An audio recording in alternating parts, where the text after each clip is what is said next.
Welcome in the world of यथार्थ आयुर्वेदा. ओम धन्वंतरी नमः. Myself Kanhaiya Devdas BMS final student. तर मागच्या व्हिडिओमध्ये आपण गंधकाच्या विविध कल्पना बघितल्या मित्रांनो. आता या व्हिडिओमध्ये आपण गैरिकांच्या विविध कल्पना मी तुमच्यासमोर मांडण्याचा प्रयत्न करणार आहे. तर आता त्याच्यामध्ये जर बघितलं मित्रांनो तर गैरिकाच्या आपल्याला विविध कल्पना बघायच्यात. त्याच्यामध्ये गैरिक प्रदय येते, लघुसूच्यकर रस येते, वर्णकर लेप येते, अशा विविध कल्पना याच्या अंतर्गत आपल्याला बघायच्यात. तर आता याच्यामध्ये जर पहिली कल्पना जर बघितली मित्रांनो तर ती आहे ती म्हणजे गैरिक प्रदेह.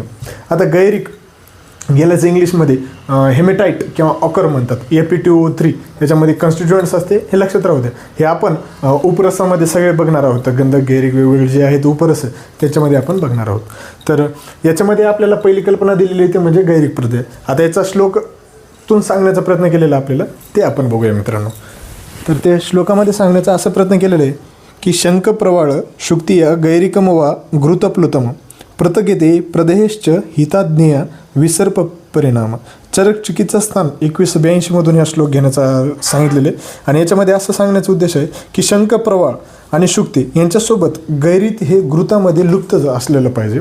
आणि त्याचा जर उपयोग जर बघितला मित्रांनो तर त्याचा उपयोग आपल्याला विसर्प व्याधी, कुष्ठहर प्रदेह या वेगवेगळ्या व्याधीमध्ये आपल्याला उपयोग मिळतो. तर अशा पद्धतीने या श्लोकातून सांगण्याचा प्रयत्न केलेला. आता हे श्लोक ज्यांना पाठ होते त्यांनीच पाठ करा आणि ज्यांना होत नाही त्यांनी घटक द्रव्य लक्षात ठेवा.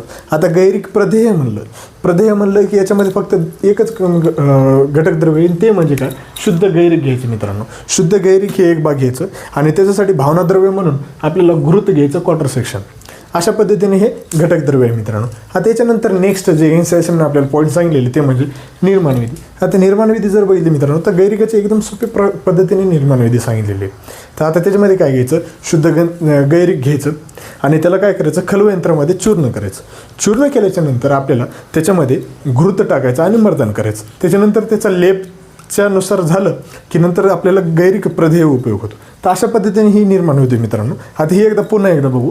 तर प्रथम क्रिया काय आहे, प्रथम क्रिया त्यांनी सांगितलेली शुद्ध गैरिक घ्यायचं. सेकंड स्टेप सांगितलेली त्यांनी खलवयंत्रामध्ये गैरिकाचं चूर्ण करायचं. थर्ड स्टेप त्यांनी असं सांगितले की चूर्णामध्ये घृतासोबत मर्दन करायचं आणि नंतर त्यांचं गैरिक प्रदेह निर्माण होणं आणि हे व्याधींच्या शमन करण्यासाठी खास करून उपयोग होतो. आता याच्यानंतर नेक्स्ट जी पॉईंट सांगितलेले ते म्हणजे फार्माकोडायनॅमिक्स आणि फार्माकोकायनेटिक्स. आता फार्माकोडायनॅमिक्स जर समजा आयुर्वेदिक पार्ट म्हणलं तर त्यांचं रसवीर्य येणार घटक द्रव्याचं. तर आता रसवीर्य विभाग जर शुद्ध गैरिक जर बघितलं तर हे मधुर कशा आहे, याच्यामध्ये मधुर हे विपाक येते आणि हे स्निग्ध गुण येते. त्याच्यानंतर घृताचं जर समजा रसवीर्य विपाक जर बघितलं तर मधुर शीत आहे, ते मधुर रस आहे, मधुर विपाक आहे आणि शीतवीर्य आहे. अशा पद्धतीने हे घटक द्रव्य होते. आता त्याच्यामध्ये जर फार्माकोडायनॅमिक्स जर बघितलं मित्रांनो तर त्याच्यामध्ये गैरिक हे प्रामुख्याने प्रदेह म्हणजे जिथं आपल्याला समजा आहे समजा विसर्प व्याधी त्याच्या आपल्याला लोकल लावा लागतो. त्याच्यामुळं हे कुलिंग, ॲस्ट्रिजंट आणि अँटीमायक्रोबियल प्रॉपर्टी आहे. त्याच्यानंतर याच्यामध्ये नेक्स्ट पॉईंट सांगितलेले ते म्हणजे फार्माकोकायनेटिक्स. आता फार्माकोकायनेटिक्समध्ये याच्यामध्ये ॲब्झॉर्प्शन थ्रू स्किन होणार, डिस्ट्रीब्युशन थ्रू लोकलीच होणार जिथं लावायचं तिथं. त्याच्यानंतर मेटाबॉलिझम लोकली इन स्किनच होणार आणि एलिमिनेशनसुद्धा स्किन थ्रूच होणार. अशा पद्धतीने आता हे गैरिक आहे तर याचं सगळं पार्ट हे आपल्याला स्किनवरच दिसणार मोस्टली. अशा पद्धतीने हे तुम्ही लक्षात ठेवू शकता. आता त्याच्यानंतर नेक्स्ट पॉईंट सांगितलेले ते म्हणजे आमयिक प्रयोग म्हणजे थेरपॅटिक युजेस, त्यालाच आपण रोगग्रंथ म्हणतो. आणि याचा विसर्प आणि कुष्ठहर प्रदेह याच्यामध्ये खास करून उपयोग होतो विसर्प व्याधीमध्ये. तर त्याच्यानंतर मात्र जर बघितली मित्रांनो हे लेप आहे तर हे आवश्यकतेनुसार 2-3 वेळा आपण घेऊ शकतो. अनुपान याच्यामध्ये नाही, पथ्य नाही. त्याच्यानंतर नेक्स्ट आहे ते म्हणजे सेवनकाल. सेवनकाल हा दिवसामध्येच लावण्याचं सांगितलेलं आहे. त्याच्यानंतर लास्ट पॉईंट येते ते म्हणजे रिसर्च अपडेट. आता या रिसर्च अपडेटमध्ये असं पाहिलं की एस टी मधू चूर्ण आणि गैरिक प्रदेहाचं चूर्ण यांच्या दोघांचा समभाग घेऊन तर त्यांचं विसर्प व्याधीमध्ये आपल्याला काय करायचं, हर्पीज झुस्टर जे आहे मॉडर्ननुसार त्याच्यामध्ये आपल्याला त्यांचे शमन करण्यासाठी खास करून उपयोग सांगितले. अशा पद्धतीने ही गैरिक प्रदेह होतो मित्रांनो. तर आय होप की तुम्हाला हे समजलं असेल. आता त्याच्यानंतरचं आपण नेक्स्टमध्ये बघू. आता त्याच्यानंतर नेक्स्ट येते मित्रांनो ते म्हणजे लघु सूच्यकर रस. लघु म्हणजे कमी, सूच्यकर रस याच्यामध्ये ते बघायचे. आता हे लघु सूच्यकर रस हे वायवामध्ये कॉमन विचारतात मित्रांनो, तर खास करून बघा आणि पेपरला पण येऊ शकते, तर काळजीपूर्वक बघा, मस्ट नो पॉईंट आहे. तर आता याचं लघु सूच्यकर रस जे घटक द्रव्य आहेत मित्रांनो ते बघूया.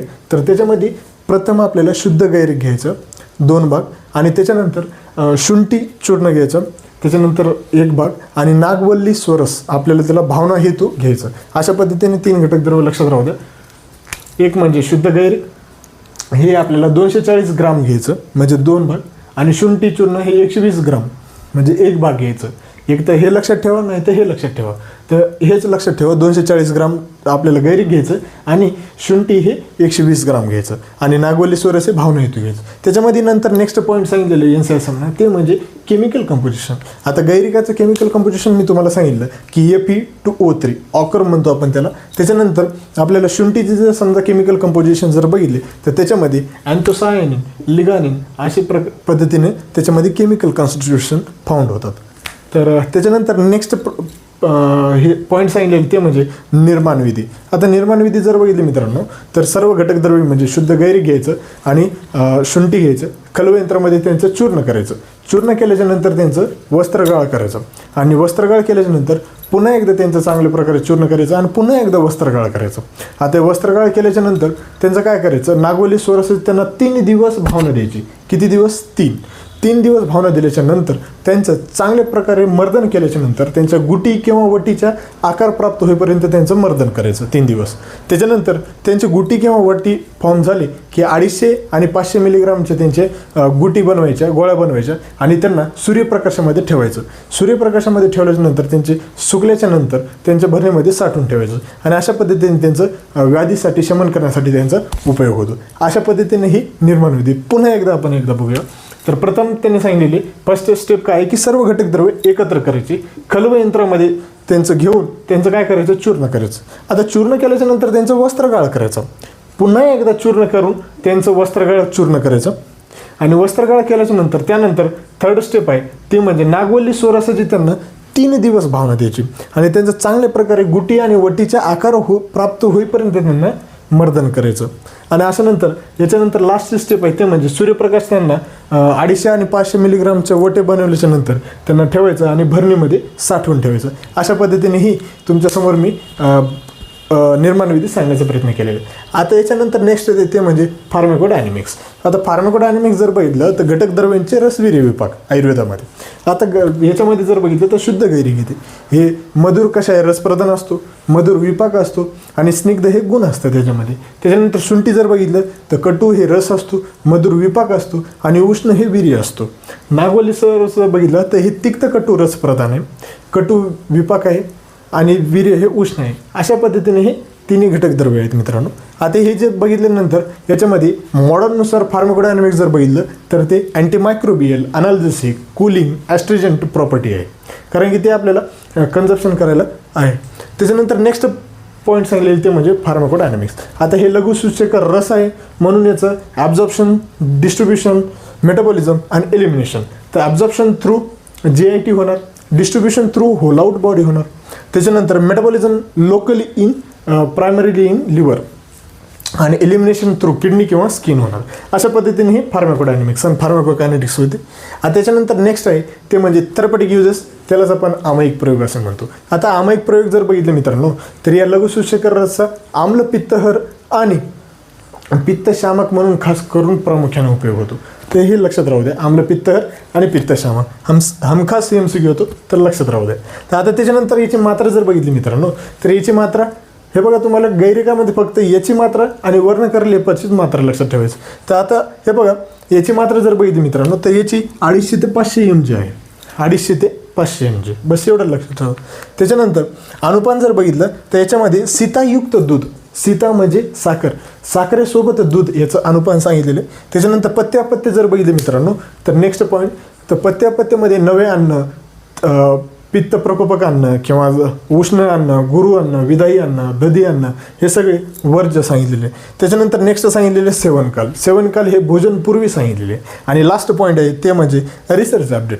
आता याच्यामध्ये रिसर्च अपडेटमध्ये असं बघितलं की लघुसूचक रस हे विसर्प नाही, आम्लपित्तहर व्याधीमध्ये त्यांनी 2 वर्ष 8 महिने त्यांनी उपयोग करून बघितलं. तर त्याच्यामध्ये असं पाहण्यात आलं की त्यांनी मेंटेनिंग टेम्परेचर अँड ह्युमिडिटी याच्यामध्ये त्यांचा खास करून उपयोग होतो. अशा पद्धतीने हे रिसर्च अपडेट सांगण्याचा प्रयत्न केलेला आहे.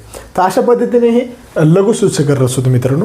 बस याच्यामध्ये एवढंच आहे मित्रांनो. याच्यामध्ये काही जास्त डोकं लावायचं नाही. जे आहे ते दिलेलं आहे तेवढंच लक्षात राहतं.